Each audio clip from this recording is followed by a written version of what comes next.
I'm in Singapore, and I'm about to go on stage in just a few minutes. I have not given a presentation for over a year now. I was in a little fender bender a while back, and so I took a little bit of time off. There's this sense of urgency now. The global dollar standard was put in place by a series of accidental events that were very fortunate for the United States because it gave us an advantage over the rest of the world. But our politicians over the past decade or so have abused this privilege as though it was their birthright. And now the rest of the world are turning their backs on the US dollar standard. This is going to cause a financial calamity the likes of which we've never seen before, and it's going to be devastating for most people. I don't want this to happen, but the damage has already been done. So I'm going around trying to alert people and show them how they can protect themselves and turn this into a great opportunity for themselves. There's always one result from what we are doing right now, expanding the currency supplies all over the planet. There's one result, and that is higher gold and silver prices. I love America, at least the America that the Founding Fathers created, and I'm hoping that people get interested in this so that they'll see that what made America great is the answer to our problems, to get back to free markets, free people, and sound money. Our own history proves that this is the road to maximum prosperity.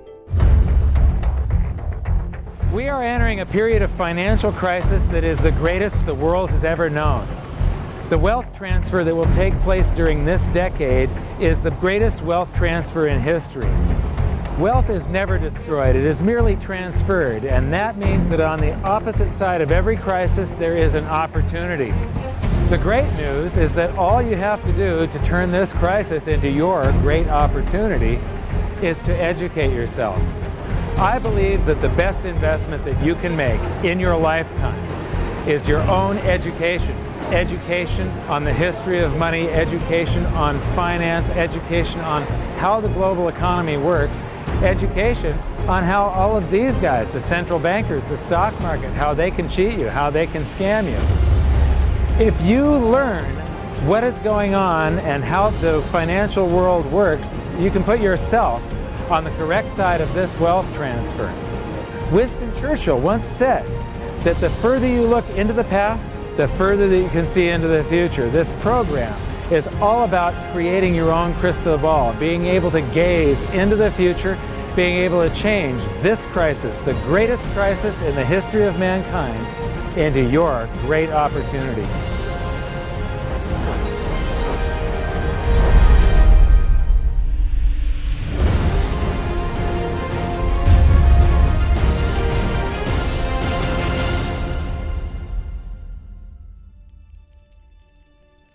I was born in Salem, Oregon in 1956, and we moved to California when I was 4 years old in 1960. But when I went to school, it was obvious after just the fourth grade that there was something different with me. And by fifth grade, I was in remedial classes. And it turned out that I was dyslexic, and teachers were not taught to recognize that back then. I was always falling behind everyone else. When I would get a teacher that would lecture instead of making us read out of books, I would just absolutely excel. I suddenly went from the dumbest kid in class to the smartest kid in all of the periods of that class. But the result was that, after a while I was in every single remedial class, and I just couldn't take it. And in 10th grade, I dropped out, middle of 10th grade, and I've never been back to school. I often say that in every crisis there's an opportunity, and in this case, the handicap of dyslexia has also been a blessing. Because I couldn't learn out of books and I couldn't take notes, I just had to remember everything. And I have the ability to, my brain's wired a little bit differently. I have the ability to look at a chart today, and I know how it relates to a chart that I saw 10 years ago. But it was back in about the year 2000 when Steve Jobs of Apple introduced OS X. The world of books opened up to me. Built right into the operating system was a text-to-speech program. Now I could just have an assistant slice and scan my books and turn them into text and email me, and then all I have to do is highlight the text, press a button and the computer reads to me. People are turning to assets that will keep their value if prices rise. So much money has been pumped into the system that people are worried about inflation down the road, said Bruno S. Frey, professor of economics at the University of Zurich. So dyslexia is no longer a problem. But what it's also done for me is I have the ability to explain complex things to people in a simple manner for some reason. And so I sort of made it my mission to try and wake up the middle class, to let them know how the monetary system works, to let them know that there is a major economic calamity coming sometime down the road, and it's most likely within this decade that we're in right now. The US dollar is about 60% of the value of all the currency on the planet, and more than half of the dollars reside outside the United States. The reason every country has US dollars is, first of all, that's what central banks use as a reserve currency. Second of all, oil is priced in dollars. So this is the world, and what you see here is that these are the countries that are avoiding the US dollar in trade. They're doing bilateral agreements where they'll either hold each other's currency and settle that way, or they're establishing, like right now, they're talking about a BRICS bank, Brazil, Russia, India, China, and South Africa, having a bank that will do settlements between the countries directly without using the US dollar. These countries, they tried to avoid using the US dollar, like Iran tried, and we banned them from using SWIFT. How many here have made wire transfers before? So do you know what a SWIFT number is? It's a code that you plug in, and this SWIFT system is what transfers those dollars from one person's account to another person's account. Well, Iran decided that they were going to sell oil only in euros. They got banned from SWIFT. But there's countries right now coming up with a replacement for SWIFT, and it doesn't use the dollar, it's the Sukra system. And Iraq started selling oil for euros. In Libya, they were talking about creating the gold dinar and selling oil for gold. So those are the countries that are trying to use something other than the dollar.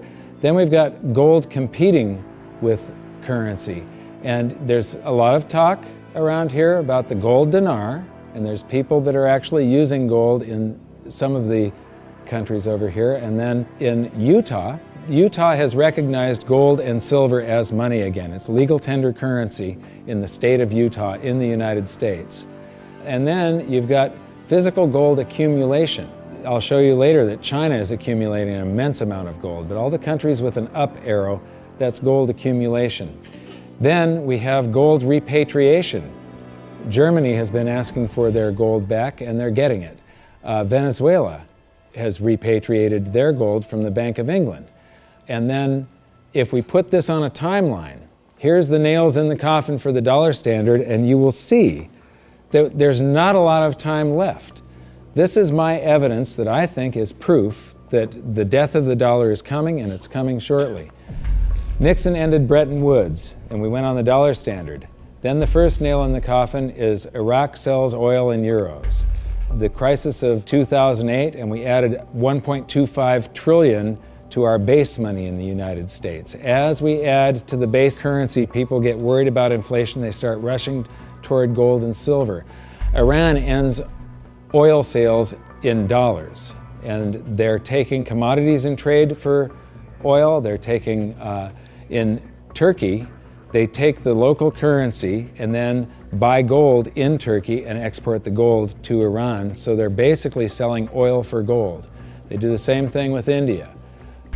QE2, quantitative easing, that's more currency printing in the United States. Libya, China and Russia bypassed the dollar. They did a bilateral trade agreement where they hold each other's currency, and they do direct debt settlement without having to wire transfer US dollars. Chinese president just recently said that the dollar as the world's reserve currency is a product of the past. Utah recognized silver and gold as money. China and Iran bypassed the US dollar with a bilateral trade agreement. Venezuela repatriates its gold. China and Japan trade directly. India and Japan bypass the US dollar. Russia and Iran trade directly. Iran sells India oil for rupees and commodities. China and Brazil trade directly. Swiss citizens demand gold repatriation. African countries ban the dollar. In Zambia, you can go to jail if you use US dollars. Quantitative easing number 3. They have announced at the Federal Reserve that they're starting with $40 billion of currency that they're creating each month, and now it jumps to $85 billion. That's more than $1 trillion a year. And remember, it took 200 years to go from no dollars to 825 billion, and now they're going to create $1 trillion every year. Iran trading energy for gold. Singapore removes tax on money. Germany repatriates 150 tons of gold from the New York Fed. The citizens of Netherlands demand gold repatriation. Ecuador repatriates part of its gold reserves. Austrian citizens demanding gold repatriation. China acknowledges fundamental market shortage of gold. And now, the Fed is increasing the rate of printing. I said from 40 to 85 billion every month, just over $1 trillion per year. So those are the nails in the coffin for the dollar standard. And if you noticed, they're all speeding up and they're all happening right now. You don't have a whole lot of time. And if you wait too long, then the opportunity is gone. It's going to fail. Why is the dollar sacrosanct? Why is it not going to happen to the US dollar? Well, it will. People think, oh no, it's high technology, or we have computers now, or the internet. And these are ridiculous arguments. The truth is, all fiat currencies have failed, and there's no reason why this one won't. What worries me again so much is that it's a global situation. And so it's going to cause problems on a global basis. And it's a trust breaking down. And you're already seeing the trust breaking down, as I said earlier, because you're seeing different countries exchange directly with each other's currencies, circumventing the dollar. You're seeing that in oil. You're going to see it more and more, and people are just going to opt out of the dollar.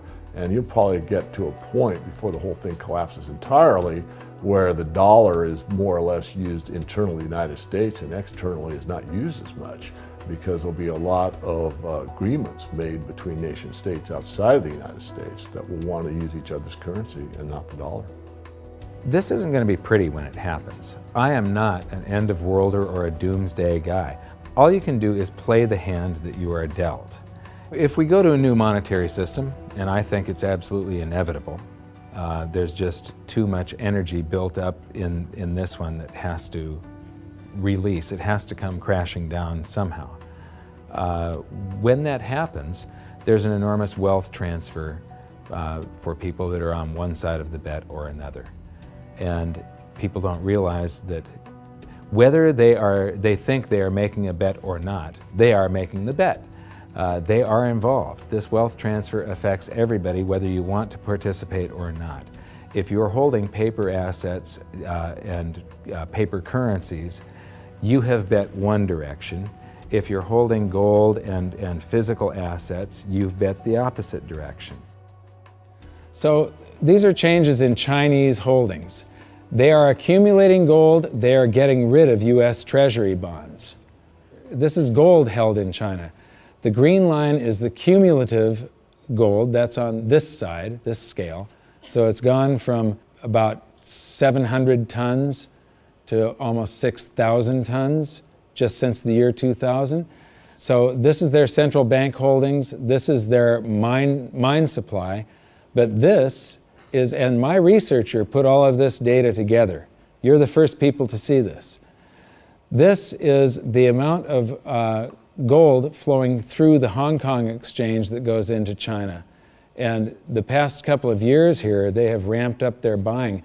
They know that the dollar standard is coming to an end, and they are protecting themselves, and you're probably going to see gold-backed renminbi someday, the yuan. So this is an interesting chart. Changing global influence. So this is the correlation to this basket of currencies. This basket of currencies, if you add them all up, they're trading up or they're trading down. And this was pre-crisis, so it's before 2008. So this is from the International Monetary Fund, it's their data. So from 2005 to 2008, This is the correlation of, if that basket of currencies was trading up, the dollar was probably doing about the same thing as what it's saying. The Chinese renminbi, a little less so. And then this is today. The US dollar is done for.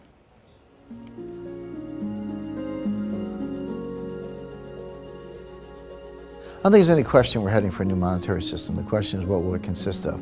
The four choices are sort of a world of multiple reserve currencies. And Barry Eichengreen, Berkeley, is the leading proponent of this, or leading scholar on this topic. The problem with that, and where I disagree with Eichengreen, is there's no anchor in that system. We did have multiple reserve currencies before in the 1920s. He's right about that, and it was sterling and the dollar, but they were both anchored to gold. And in the post-Bretton Woods world, since 1944, it's been one reserve currency, which is the anchor, and it was anchored to gold until 1971. Since then, the dollar has been detached from gold, but all the other currencies are still linked to the dollar. So at the end of the day, we've had an anchor of some kind. We've never had a world of multiple reserve currencies with no anchor.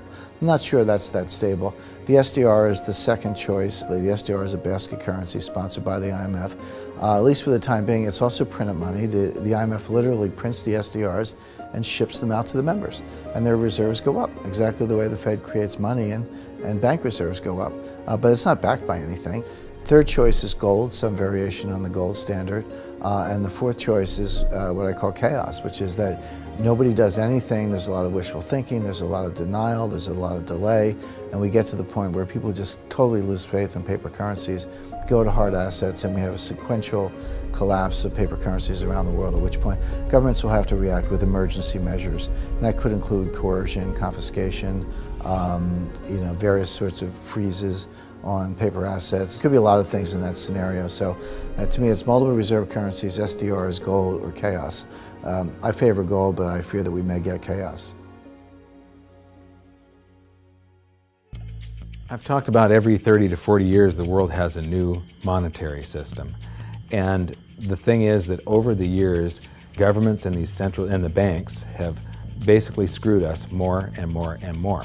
And these new currency systems are always created by the same idiots that created the last one that fell apart. It's the big banks, it's the central banks, and it's governments that are creating these new systems each time. And each time, the system they come up with is a system that cheats the population more and enriches the government and the banks more. It's a system that transfers wealth at greater and greater speeds. This one is going to fall apart just like all of the others. There's a difference this time, though. There's the internet. People are connected all over the world. Information is spreading, and people are getting educated. So I'm hoping that we go back to gold. Not a gold standard. Gold standards suck. I did a video on that. With a gold standard, there's supposed to be a certain amount of gold in the vaults for each unit of currency. In other words, it's a 1-to-1 ratio is the way it started. And then they print more receipts than gold that exists. So if we have gold standards, we're going to get scammed again. If we used gold and silver, if the public gets educated enough before all of this happens, if we went back to gold and silver, then governments can't scam us. It limits their ability to transfer wealth from the population to the government and to the banks. A lot of people say that you can't use gold and silver today because they're too heavy and bulky, and it's completely wrong. You could put gold and silver in a vault, and you could make payments to somebody by transferring ownership of nanograms, grams, or ounces of gold and silver from one person's account to another by means of a check, a credit card, or even your cell phone. If we go back to a gold-backed currency, gold-backed US dollar, at that point, I think the minimum scam that the US could get away with, which means the minimum number of dollars in existence that they could make convertible into gold, would be the dollars that are held in foreign central banks. That would be similar to the Bretton Woods system that we had from 1944 to 71.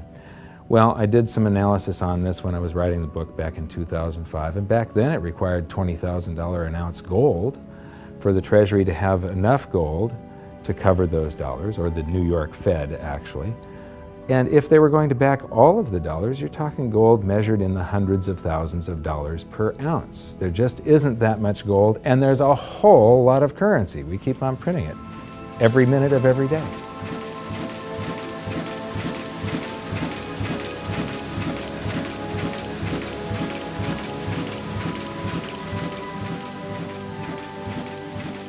This is gold and how it accounts for a currency supply. This is our base money in the United States, which was gold back here from 1900 until the Federal Reserve. The amount of currency in circulation in gold were the same. And then we established the Federal Reserve and we inflated for World War I, and we had more currency in circulation than we had gold to back it. There were some bank runs in the 30s. Then Roosevelt unpegged the dollar from gold, and gold's value rose from $20 an ounce to $35 an ounce. And when it did, the value of the gold held at the US Treasury rose to meet the value of all the currency that was printed in the meantime. Here's the same chart again, but now I'm taking it out to 1971. And what you see is these gold inflows during World War I. During World War II, it's another 117% gold increase. This is what made the United States a superpower. It's all financial. It isn't our war machine necessarily. It's all the gold inflows that we got because everybody else was at war and we were isolated from it. And they had to pay us for all their consumer goods and so on. And then we jumped into the war and we inflated. And then in about 1959, countries started figuring out that we didn't have all the gold. We were printing more dollars than gold that we had to back it. And under the Bretton Woods system, they could go to the New York Fed and turn in their dollars for gold at $35 per ounce. Only foreign central banks. Individuals couldn't do that. So gold started flowing out, and the U.S. lost 50% of its gold from 59 to 71. And in the meantime, we kept on printing currency. If this had continued until it got down to zero, if there was one more dollar out there that laid claim to gold, that came in and said, we want our gold for a currency, and there was no gold to back it up, the entire world monetary system would have come crashing down. So Nixon had to take us off of the Bretton Woods system, the last vestiges of the gold standard in August 15th of 71. So here's the same chart again. There's the first chart and the second chart to 71, and now I'm taking it out to 85, and I'm adding a second line here.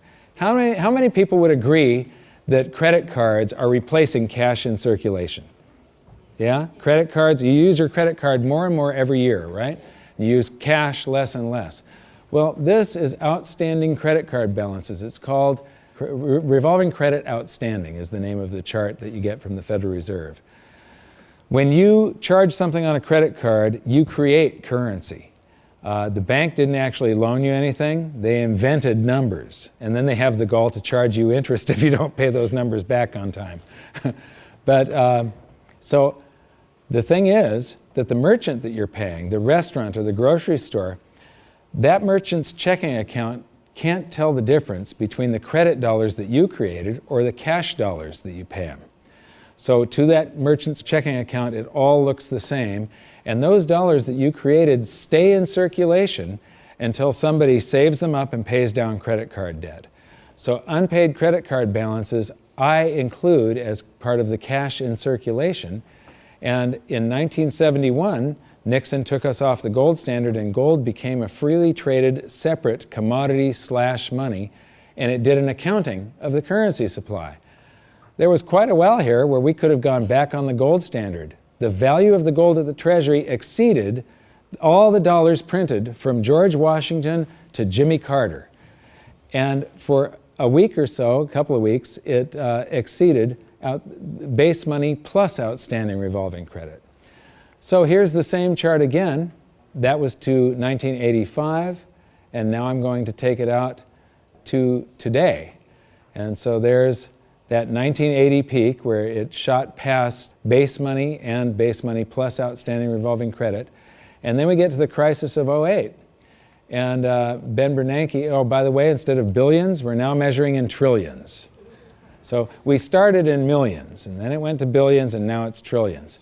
So we did the bailouts and all the quantitative easings, and that's what the currency supply looks like today. And then they announced quantitative easing 3, which is that $85 billion a month that they're creating, and they think they're going to have to do it until about 2015. So here's the projection for gold covering the currency supply today would be $13,400 per ounce gold, for history to repeat and for gold to do the same thing that it did in 1934 and in 1980. And believe me, it shocked people in the 1970s. When gold was $35 an ounce and Nixon took us off the Bretton Woods system, all the economists were predicting that gold was going to go down because now there was going to be no more monetary demand for it. Anybody that said gold was going to go to $100 was considered an absolute lunatic, and it went to $850. It rose 24 times its price. Well, when I wrote my book, we were right here with base money. So base money plus outstanding revolving credit. It took about $6,000 an ounce for history to repeat. Today it takes $13,400, and if you include the same overshoot, remember in 1980 it didn't just cover base money, but it shot past it. $24,000 an ounce gold is what it would require to meet that. Except the Fed has announced that they're going to keep on printing currency until there's lower unemployment and the economy gets back on track. And they think till 2015. So the projected price, according to the Fed and history repeating, if the Fed does this and then history repeats and gold, the public gets afraid of what the Federal Reserve is doing, and they rush toward gold and silver to protect their purchasing power, gold would have to rise from there to way up here, and that is $26,000 per ounce gold to cover. If it does the same overshoot, we're talking about $47,000 an ounce gold. Now, I don't even like to measure gold in dollars. If you measure it in a price doesn't mean anything. It's the value. How much can you buy with the proceeds? If we have deflation and some of this currency evaporates, because it's all just numbers that they type into a computer these days, if we have deflation, maybe gold peaks at $3,000 an ounce and the currency supply collapses to way down here somewhere, and the Dow is at 1,500. That means gold will still be double the Dow. You're still going to get 14 times more paper assets one day than you can buy today with them, and it's probably only a couple of years left that this is going to take, as you saw by how the nails in the coffin of the dollar standard, how they're speeding up. If we have big inflation and the Dow goes to 30,000, maybe gold will be 60,000 an ounce. And if we have hyperinflation, the Dow would be 30 trillion and gold would be 60 trillion. It doesn't matter. In any case, gold would buy you 14 times more paper assets than it does today. So these are the global assets. Here's the bond market. Here's the stock market. This is the value of real estate on the planet. And these are bank deposits, and there's gold.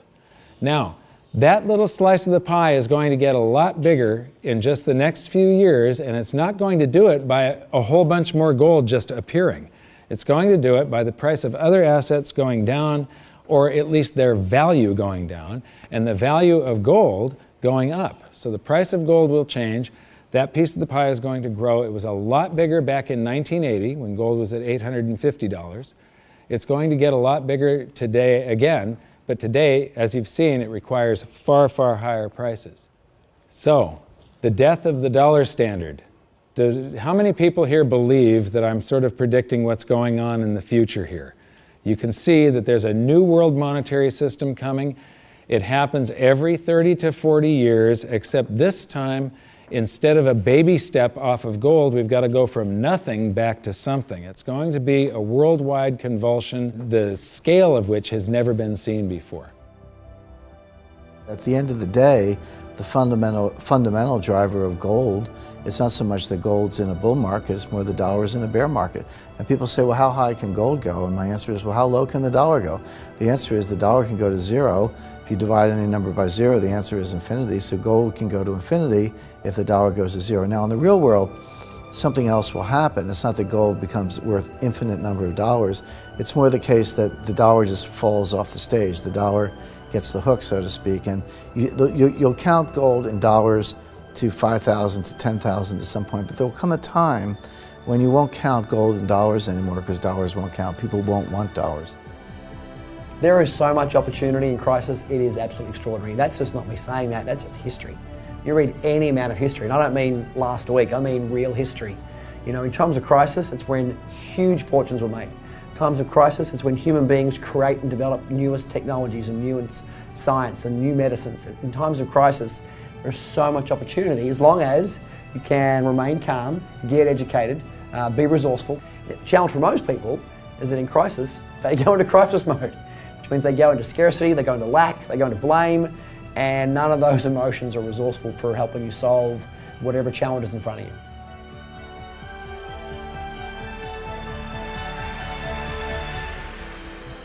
I believe that this is probably the greatest opportunity of anyone's lifetime. There has never been a situation where everything came together just like this. This is the first time in history where all the world's currencies are just fiat currencies backed by nothing. And if what I think is going to happen happens, this is the greatest wealth transfer in history. It's the greatest opportunity, and it'll never happen in our lifetimes again. So now we've learned the following hidden secrets of money. There is a global loss of confidence in the US dollar that is accelerating rapidly. The change to a new monetary system is inevitable and will most likely be chaotic. Gold standards do not work over long periods of time, but gold itself does. The public contributes to the massive amounts of currency creation by using credit cards and signing loans. Gold has already accounted for the expansion of US dollars twice in the last century and may likely do so again. So that's it for this episode. I thank you for watching and I hope you enjoyed it. I know I threw around a bunch of astronomical prices for gold someday in the future, but it isn't the price measured in dollars, it's how much is its value, what is it worth, how much stuff can it purchase. The price measured in dollars, or any currency for that matter, is just a bunch of numbers, and it really doesn't mean anything. There are numbers that are created by the world's central banks, by the commercial bank system, and we're forced to transact in these currencies. But in our next episode, we're going to clear away the smoke screen of national currencies and show you how the world monetary system really works and how all national currencies have to continue losing value. It is not possible for them to maintain purchasing power over any reasonable period of time. As for the golden nails in the dollar's coffin, it's only been a short while since we filmed the presentation in Singapore, and already there are more of them. So for an update, visit hiddensecretsofmoney.com, and in your free information toolkit, there's an exclusive presentation on the latest developments of the golden nails in the dollar's coffin. Now, I know this episode was kind of serious and it might have you upset right now, but believe me, it's not all doom and gloom. As I've said many, many times before, there are these brief moments in history where the safest asset class, the safe haven investment for the last 5,000 years, also becomes the asset class that has the greatest potential gains in purchasing power, and I have bet my life on it. First, I became an investor back in 2002, and then I started telling everybody about it. I started warning them what was going to happen with the world economy and how to protect themselves, and I made it my mission to educate as many as I could. So in 2005, I wrote my book, and then I gave people a means to protect themselves and opened up goldsilver.com. I believe that my team and I have created the world's best precious metals dealership, because we don't just sell gold and silver, we are gold and silver investors. And what we want to do is help you understand how to get through what is coming, to protect yourself and to turn all of these bad things around to your benefit. So if you decide that precious metals are for you, please visit goldsilver.com. We'd love the opportunity to become your dealer because we feel that we are more than a dealer. We're a partner with you and we're on the same side of the fence as you. So thank you very much. Good luck. We'll see you at the exclusive presentation at hiddensecretsofmoney.com. Thanks. you think this is a man in the lifeboat situation? Let me ask you this. If you knew the Titanic was going to sink and you were on the Titanic, you know there's going to be a lifeboat situation coming up soon. Would you like lifeboats available? That's right. Would you like to get in the lifeboat early, get a nice seat, maybe close to the water, maybe close to the food supply, right there in the middle, nice and comfy? Or you want to be one of the last ones on the boat and you're jockeying for position, you have to throw a kid out to make room for you? Yeah, so lifeboat situation, it depends how you like your accommodations on the lifeboat is whether you should be making your way towards it right now. And I would be edging my way towards it right now. Mike Maloney's Hidden Secrets of Money is made possible by the clients of goldsilver.com. Your continued loyalty and support allows us to educate the public on how to both protect themselves and benefit in the turbulent times ahead. To all goldsilver.com customers, thank you. Hidden Secrets of Money would not be possible without you.